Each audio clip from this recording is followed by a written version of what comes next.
Let it all fall apart, what's true will remain.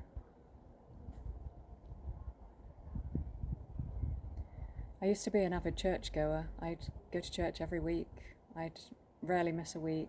I'd feel bad actually if I did miss a week.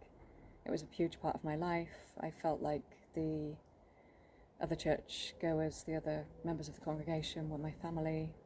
We called each other brother and sister.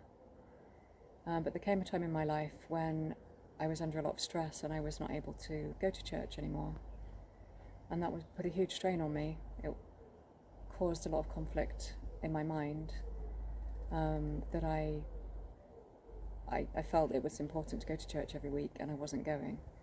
So I felt very guilty about that. I felt a huge loss about the friendships that I lost and the connections, and the part that I played in church, my status, I suppose. But all that stopped suddenly when I stopped going. And it was a very difficult time, and I did quite a lot of soul searching. I spoke to a lot of people. I tried to find peace with it. It was something I found very difficult to find peace with. It was just an inner conflict, really, not something anybody could help me with, but something I needed to work out for myself. And what's helped really is time. It has taken a long time to come to terms with that change. But what I can say today is that what has remained is my connection with the divine, the connection I was really seeking through going to church, what I was trying to develop in terms of character building and becoming a better person and developing characteristics.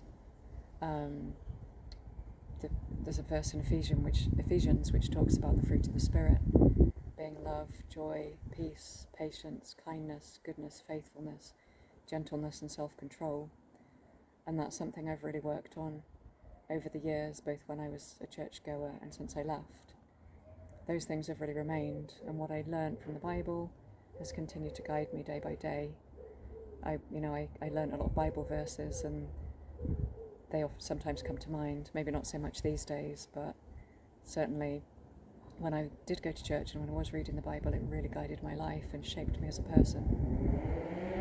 So what I can say today is that although I no longer go to church, what is true remains. So what I was seeking, the connection with God, with the divine, the truth, the refinement of my character, the building a good life, being a good person, connections, maybe not with the same people that I was at church with, but I have a lot of connections that I've made since I left with people who are spiritual seekers in the wider sense of the word, not Christians necessarily, but people who are seeking the truth, seeking to be a better person and trying to understand their spiritual gifts, seeing how they can apply them and use them in the world.